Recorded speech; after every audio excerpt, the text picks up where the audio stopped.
जय Hind. Non cooperation movement और खिलाफत आंदोलन के बारे में हम बात कर रहे थे और इससे पिछले सेशन में हमने खिलाफत इशू के बारे में पढ़ा था। खिलाफत कमेटी को फॉर्म किया गया, गांधी जी ने खिलाफत इशू को सपोर्ट किया और इनिशियली कांग्रेस का क्या स्टैंड था इस सब के ऊपर, उस सब के बारे में बातचीत हमने इससे पिछले सेशन में ख़त्म कर दी। इसी बात को आगे बढ़ाते हुए आज हम पढ़ेंगे एक तो द नॉन कोऑपरेशन खिलाफत मूवमेंट के बारे में, एग्जैक्टली इस मूवमेंट का प्रोग्राम क्या था उसके बारे में अपन बात करेंगे, और दूसरा ये नॉन कोऑपरेशन खिलाफत मूवमेंट किस तरीके से स्प्रेड हुआ। इन दोनों टॉपिक्स के बारे में आज अपने को बातचीत करनी है, पढ़ना है। देखो शुरू करते हैं। कहानी शुरू होती है फरवरी 1920 से। फरवरी 1920 में एक जॉइंट हिंदू मुस्लिम का डेपुटेशन भेजा गया वायसरॉय से मिलने के लिए, और इस जॉइंट हिंदू मुस्लिम के डेपुटेशन ने वायसरॉय के सामने जो भी खिलाफत की डिमांड्स थी, जो भी खिलाफत के इश्यूज थे, उनको रखा और ये बोला कि देखो ये हमारी प्रॉब्लम्स हैं, इनको रिड्रेस किया जाना चाहिए, इनको सॉल्व किया जाना चाहिए। और हमने पिछले ही सेशन में पढ़ा है कि खिलाफत की जितनी भी डिमांड्स थी वो पूरी तरीके से पैन इस्लामिक डिमांड्स थी, उनका इंडिया से कोई लेना देना था नहीं। बट हाँ, ये लोग जाते हैं वायसरॉय से मिलते हैं और इन डिमांड्स को वायसरॉय के सामने रखते हैं। बट ये मिशन फेल हो गया, इस मिशन का कोई आउटकम निकला नहीं। और फिर मई 1920 में अलाइड पावर्स ने ट्रीटी ऑफ सेवरेस को इंप्लीमेंट करने की शुरुआत करी, और इस ट्रीटी ऑफ सेवरेस के थ्रू टर्की को डिसमेंबर किया जाएगा, टर्की के टुकड़े किए जाएंगे और खलीफा की पावर्स को रिड्यूस किया जाएगा।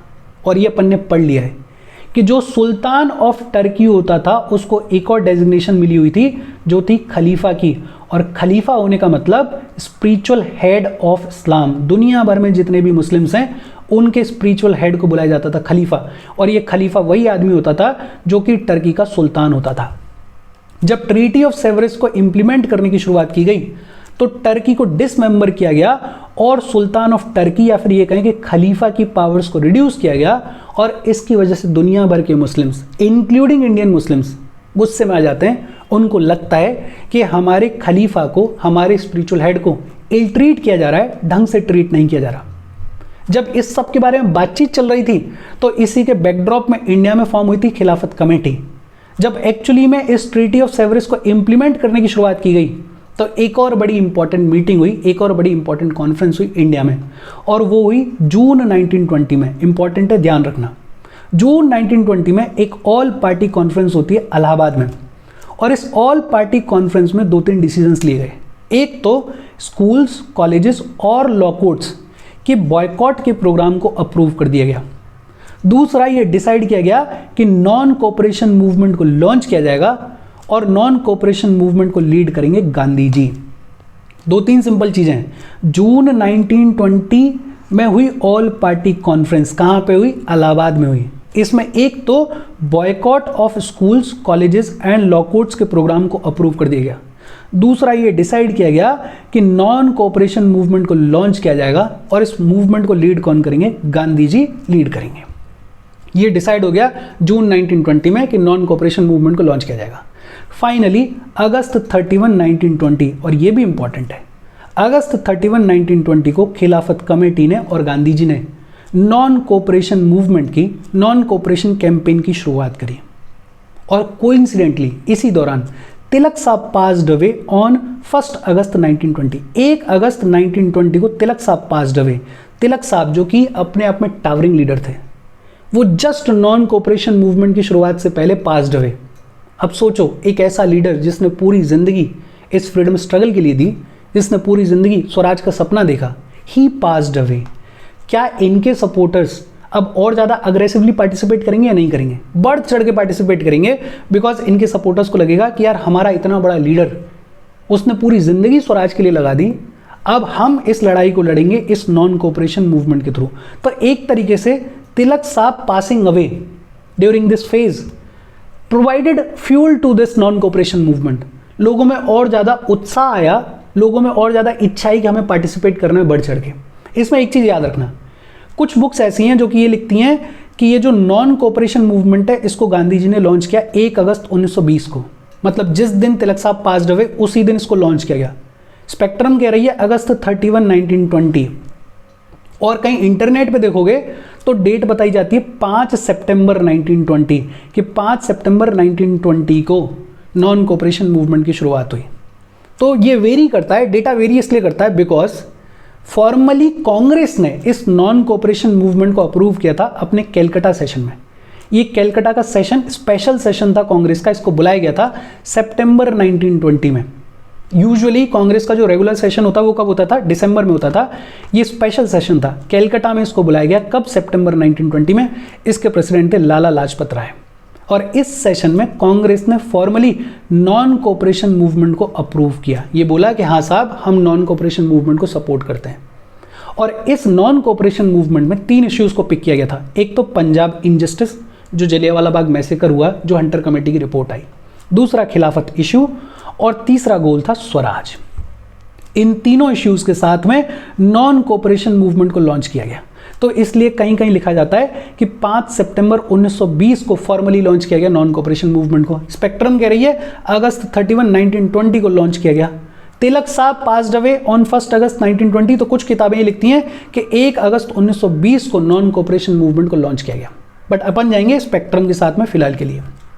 अच्छा, कांग्रेस ने अपने इस स्पेशल सेशन में नॉन कोऑपरेशन मूवमेंट को अप्रूव कर दिया। लेकिन हाँ, इस सेशन में कांग्रेस के कुछ ऐसे लीडर्स थे जो कि अभी भी खिलाफत इशू के फेवर में नहीं थे, जैसे CR दास साहब। इनके अलावा और भी कुछ लीडर्स थे जिनको अभी भी ये लग रहा था कि नॉन कोऑपरेशन मूवमेंट ठीक है, लेकिन ये खिलाफत इशू, इसका हमसे कोई लेना देना नहीं है, इसको हमें इंक्लूड नहीं करना चाहिए। लेकिन फिर भी कांग्रेस ने अपना सपोर्ट NCM को दिया। और ये जो नॉन कोऑपरेशन खिलाफत मूवमेंट है, एग्जैक्टली इसका प्रोग्राम क्या था, एग्जैक्टली ये मूवमेंट कैसे इंप्लीमेंट किया जाना था, तो इसमें बहुत सारी चीज़ें कही गई। एक तो गवर्नमेंट स्कूल्स को और कॉलेजेस को बॉयकॉट किया जाएगा। गवर्नमेंट स्कूल्स में जितने भी बच्चे हैं, जितने भी टीचर्स हैं, कॉलेजेस में जितने भी बच्चे हैं, जितने भी टीचर्स हैं, वो स्कूल्स को, कॉलेजेस को बॉयकॉट करेंगे, उनमें जाना बंद करेंगे। दूसरा, लॉ कोर्ट्स को बॉयकॉट किया जाएगा। ब्रिटिश गवर्नमेंट के जितने भी लॉ कोर्ट्स हैं उनको बॉयकॉट किया जाएगा। और जस्टिस पाने के लिए पंचायत का रास्ता यूज किया जाएगा, मतलब पंचायत के थ्रू जस्टिस को डिस्पेंस किया जाएगा, लॉ कोर्ट्स नहीं जाया जाएगा। लेजिस्लेटिव काउंसिल्स को बॉयकॉट किया जाएगा। लेजिस्लेटिव काउंसिल्स में जो भी पार्टिसिपेशन हो रहा था, जो भी कामकाज हो रहा था, उसको बॉयकॉट किया जाएगा।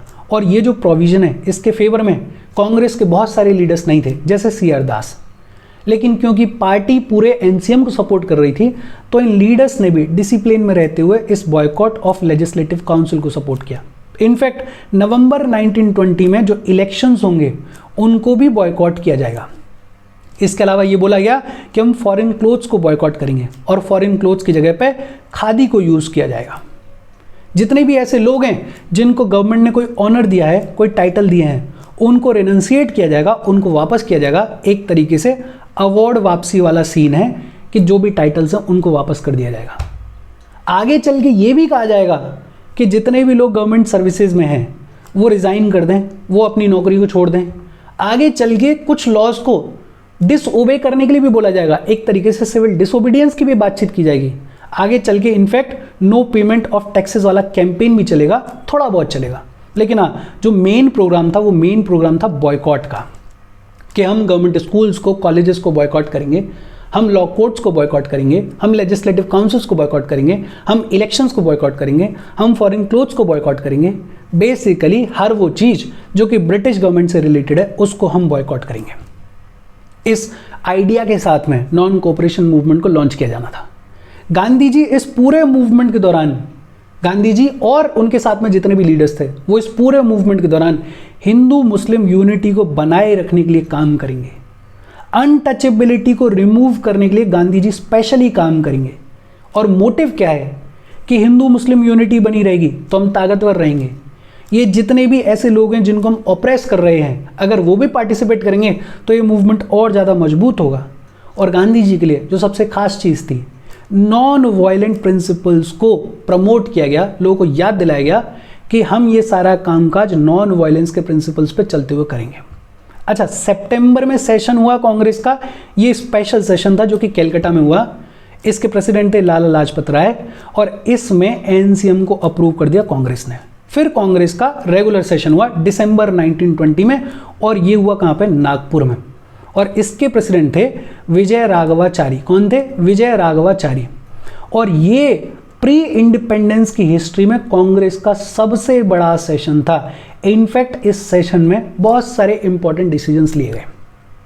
एक तो जिस नॉन कोऑपरेशन मूवमेंट को सितंबर के महीने में अप्रूव किया गया था उसको एंडोर्स किया कांग्रेस ने एक बार फिर से।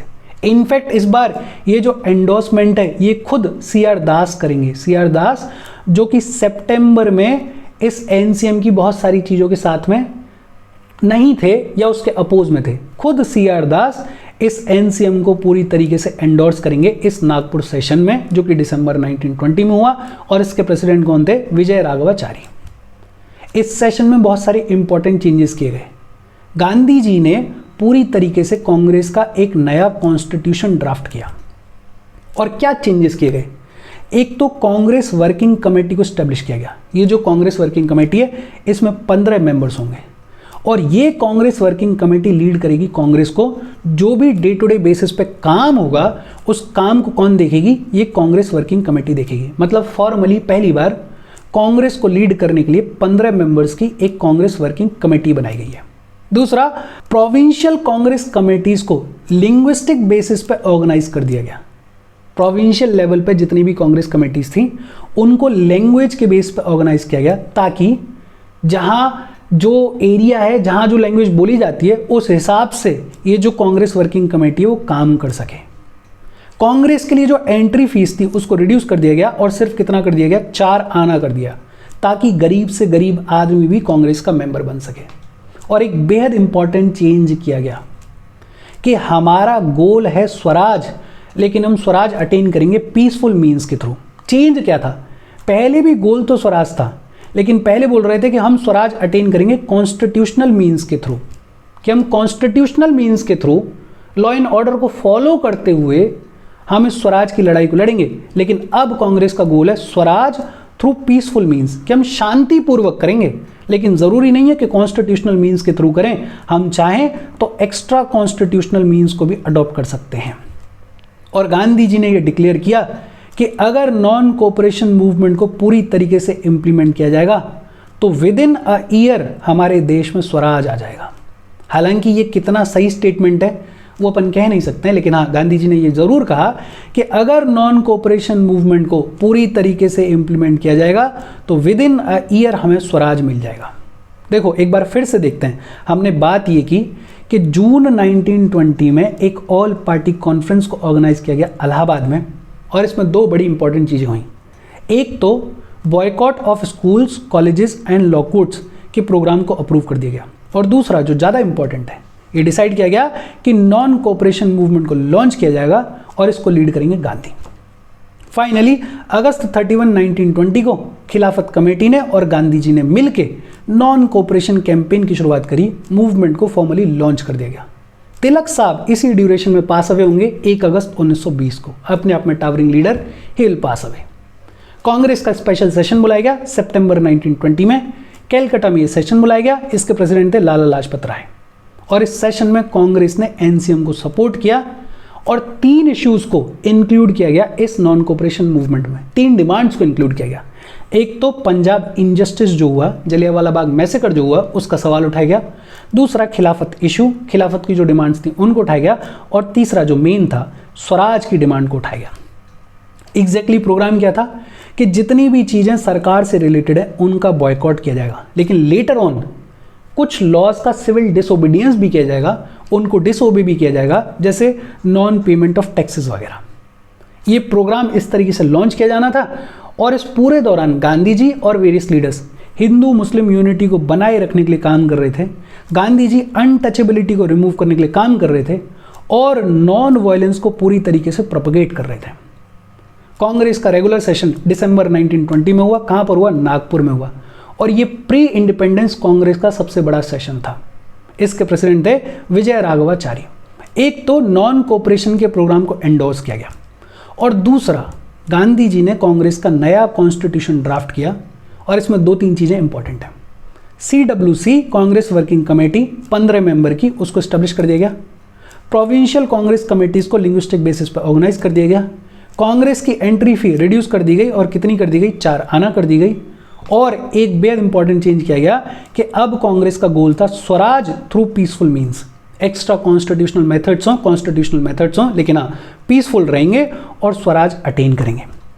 बट हाँ, इसी दौरान बहुत सारे ऐसे लीडर्स हैं जो कि कांग्रेस को छोड़ के चले जाएंगे, बड़े बड़े लीडर्स उस टाइम के, जैसे Mohammad Ali Jinnah, Annie Besant, GS करपड़े, Vipin Chandra Pal, ये सब कांग्रेस को छोड़ के चले जाएंगे बिकॉज इनका मानना अभी भी यही था कि हम कॉन्स्टिट्यूशनल और लॉफुल तरीकों से स्ट्रगल करेंगे, एक्स्ट्रा कॉन्स्टिट्यूशनल मेथड्स को अडॉप्ट नहीं करेंगे। तो ये लीडर्स अपने अपने रास्ते चले जाएंगे, ये कांग्रेस को छोड़ के चले जाएंगे। बेसिकली इन लीडर्स को लगेगा कि कांग्रेस के ऊपर गांधी जी का एब्सोल्यूट डोमिनेंस हो गया है, हमारी बात की सुनवाई नहीं हो रही है और हम कॉन्स्टिट्यूशनल और लॉफुल तरीके से ही स्ट्रगल करेंगे। तो ये लोग कांग्रेस को छोड़ के चले जाएंगे। कुछ और भी जाएंगे, जैसे सुरेंद्रनाथ बनर्जी भी चले जाएंगे। सुरेंद्रनाथ बनर्जी अपनी एक इंडियन नेशनल लिबरल फेडरेशन को फॉर्म करेंगे और फिर बहुत ही माइनर रोल प्ले करेंगे हमारे नेशनल पॉलिटिक्स में, बिकॉज उस टाइम तक एक दौर ऐसा आ गया था कि गांधी जी इतने बड़े हो गए थे कि कोई भी लीडर जो उनसे अलग जा रहा था वो छोटा लग रहा था। और ये था पूरा प्रोग्राम ऑफ नॉन कोऑपरेशन खिलाफत मूवमेंट। आगे बढ़ने से पहले वीडियो पे लाइक के बटन को दबा दो, लाइक दबाना ज़रूरी है बिकॉज यूट्यूब ऐसे ही काम करता है, लाइक दबाओगे तो वीडियो थोड़ा सा पुश होगा, तो लाइक का बटन दबा दो। शेयर कर दो अपने सोशल मीडिया हैंडल्स पे, व्हाट्सएप वगैरह पे, और चैनल को सब्सक्राइब कर लो अगर अब तक नहीं किया तो, बिकॉज मैं कल परसों एनालिटिक्स देख रहा था, कुछ 50% लोग ऐसे हैं जो कि चैनल को सब्सक्राइब नहीं करते हैं लेकिन हाँ देखते ज़रूर हैं। तो सब्सक्राइब कर लो, 1000 सब्सक्राइबर्स के पास में अपन हो जाएंगे, वो देख लेंगे। अच्छा, फिर इसके बाद बात आती है कि ये जो नॉन कोऑपरेशन खिलाफत मूवमेंट है ये एग्जैक्टली स्प्रेड कैसे हुआ, किस तरीके से ये इंडिया में फैलेगा। गांधी जी अली ब्रदर्स के साथ में, वो अली ब्रदर्स जिन्होंने खिलाफत कमेटी को फॉर्म किया था, इन दोनों भाइयों के साथ में पूरे इंडिया का टूर करेंगे, गांव-गांव जाएंगे, शहर शहर घूमेंगे, लोगों को बताएंगे कि ये नॉन कोऑपरेशन खिलाफत मूवमेंट क्या है, इसको किस तरीके से इम्प्लीमेंट करना है। और उसका रिजल्ट ये हुआ कि लगभग 90,000 से लेके 1 लाख स्टूडेंट्स ने गवर्नमेंट स्कूल्स को छोड़ दिया, कॉलेजेस को छोड़ दिया, बॉयकॉट कर दिया स्कूल्स का। टीचर्स ने स्कूल्स का बॉयकॉट किया, कॉलेजेस का बॉयकॉट किया, जो भी प्रिंसिपल्स थे उन्होंने स्कूल्स का बॉयकॉट किया, कॉलेजेस का बॉयकॉट किया। और ये जो स्टूडेंट्स स्कूल्स को छोड़ छोड़ के जा रहे हैं, ये लगभग उस टाइम पे जो 800 नेशनल स्कूल्स और कॉलेजेस बनाए गए थे उनको ज्वाइन करेंगे, उनमें जाके पढ़ने की शुरुआत करेंगे।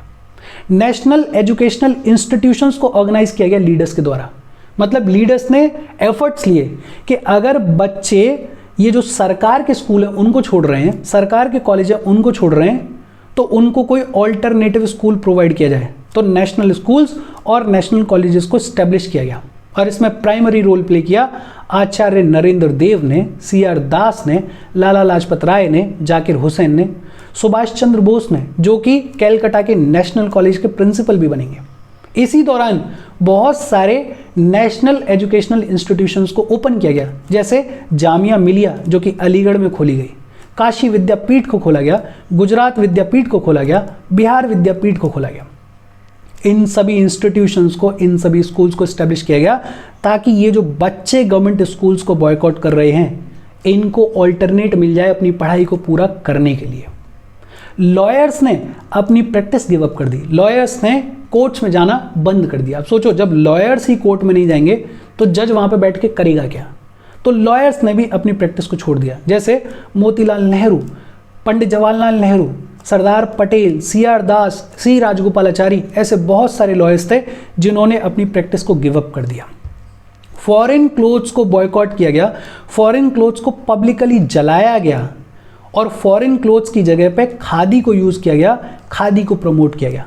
इनफैक्ट ये जो फॉरेन क्लोथ्स का यूज बॉयकॉट किया गया, इसकी वजह से जो इंपोर्ट होता था फॉरेन क्लोथ्स का वो ऑलमोस्ट आधा हो गया। लिकर शॉप्स की पिकेटिंग की गई। पिकेट करने का मतलब होता है, लोग क्या करते हैं, मान लेते हैं कि ये दुकान की एंट्रेंस है, इस एंट्रेंस के बाहर बाउंड्री बना के बैठ जाएंगे, बाउंड्री बना के खड़े हो जाएंगे। मतलब अभी भी किसी कानून को नहीं तोड़ रहे हैं, बस ये बोल रहे हैं कि ये जो दारू की दुकान है इसमें हम किसी को एंटर नहीं करने देंगे, और जब कोई आदमी एंटर नहीं कर पाएगा तो फिर बट ऑब्वियस सी बात है सरकार को रेवेन्यू का नुकसान होगा, लॉस होगा। तो पिकेटिंग ऑफ लिकर शॉप्स की गई। तिलक स्वराज फंड को स्टैब्लिश किया गया और इसके थ्रू 1 करोड़ रुपए कलेक्ट किए गए। सोचो, उस जमाने में 1 करोड़ रुपए अपने आप में बड़ी बात होती थी, और इन रुपयों को यूज किया जाएगा इस नॉन कोऑपरेशन खिलाफत मूवमेंट को और मजबूत करने के लिए। कांग्रेस वॉलेंटियर कॉर्प्स को स्टैब्लिश किया गया। पैरेलल पुलिस के जैसे पुलिस के फंक्शंस को, लॉ एंड ऑर्डर के फंक्शन को मेंटेन करने के लिए कांग्रेस वॉलंटियर कॉर्प्स को स्टैब्लिश किया गया। जुलाई 1921 में अली ब्रदर्स ने मुस्लिम्स को यह कहा कि जितने भी मुस्लिम्स आर्मी में काम कर रहे हैं वो आर्मी से रिजाइन करें, आर्मी को छोड़ के आ जाएं, बिकॉज इट इज अनरिलीजियस। और जब इतना एक्सट्रीम स्टेटमेंट दिया अली ब्रदर्स ने तो सरकार को लगा डर कि अगर आर्मी भी चली जाएगी, आर्मी से भी लोग जाने लगेंगे तो हम कैसे मैनेज करेंगे। तो इन दोनों अली ब्रदर्स को अरेस्ट कर लिया गया सितंबर में। लेकिन गांधी जी ने इस अली ब्रदर्स के कॉल को सपोर्ट किया और गांधी जी ने लोकल कांग्रेस कमेटीज को बोला कि आप भी सिमिलर रेजोल्यूशंस को पास करो, अपने यहाँ के लोगों को बोलो कि वो आर्मी को छोड़ें, आर्मी से रिजाइन करें। देखो अपन ने 2-3 चीजें पढ़ी।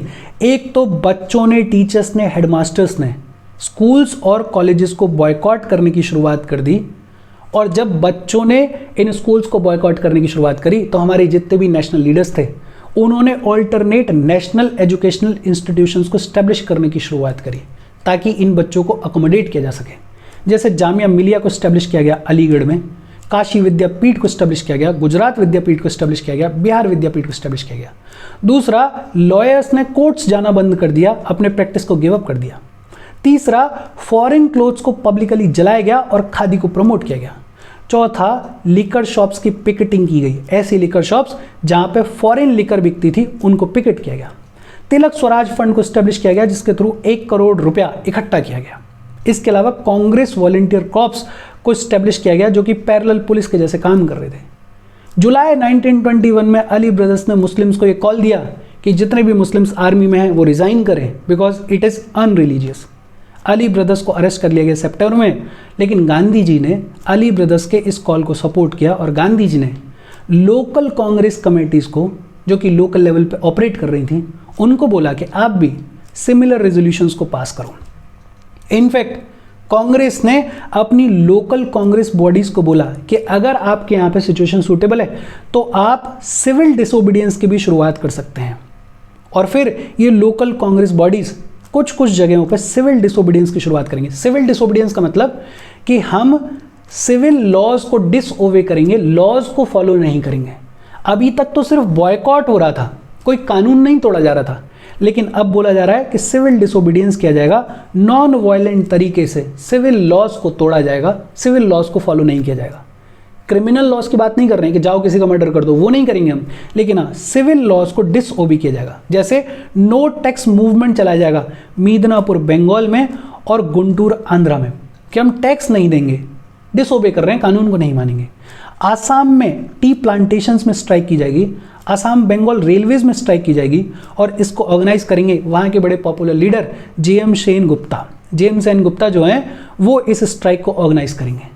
तो मतलब कुछ जगहों पे सिविल डिसोबीडियंस की भी शुरुआत हुई। इसी दौरान नवंबर 1921 में प्रिंस ऑफ वेल्स जो हैं वो इंडिया को विजिट करने के लिए आएंगे और जब ये इंडिया को विजिट करने के लिए आएंगे तो इंडिया में खूब सारे स्ट्राइक्स होंगे, इंडिया में लंबा चौड़ा डिमॉन्स्ट्रेशन होगा, इंडिया में लंबे चौड़े प्रोटेस्ट होंगे और इनके सामने डिमांड की जाएगी कि भैया हमें स्वराज दो, हमें स्वराज चाहिए।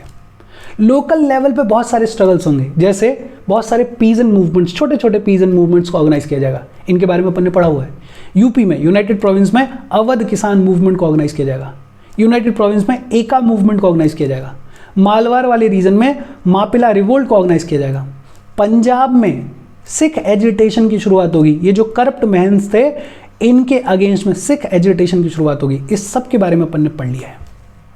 और इस तरीके से ये जो नॉन कोऑपरेशन खिलाफत मूवमेंट है ये हमारे कंट्री के वेरियस हिस्सों में स्प्रेड होगा। इस पे लोगों का रिस्पॉन्स कैसा था, इस पे गवर्नमेंट का रिस्पॉन्स कैसा था, अल्टीमेटली इसके एंड होने के पीछे के रीजंस क्या थे, उस सब के बारे में बातचीत अपन करेंगे अगले सेशन में। फिलहाल के लिए आपको इतना समझ में आना चाहिए कि ये मूवमेंट अपने आप में बेहद सक्सेसफुल मूवमेंट था और ये मूवमेंट ट्रू सेंस में पहली बार ऑल इंडिया लेवल पे पहुंच रहा था। पूरे देश के हर एक हिस्से को ये एड्रेस कर रहा था, हर एक हिस्से के लोग इसमें पार्टिसिपेट कर रहे थे। कोई डाउट हो कमेंट करके पूछ लेना। Thank you very much.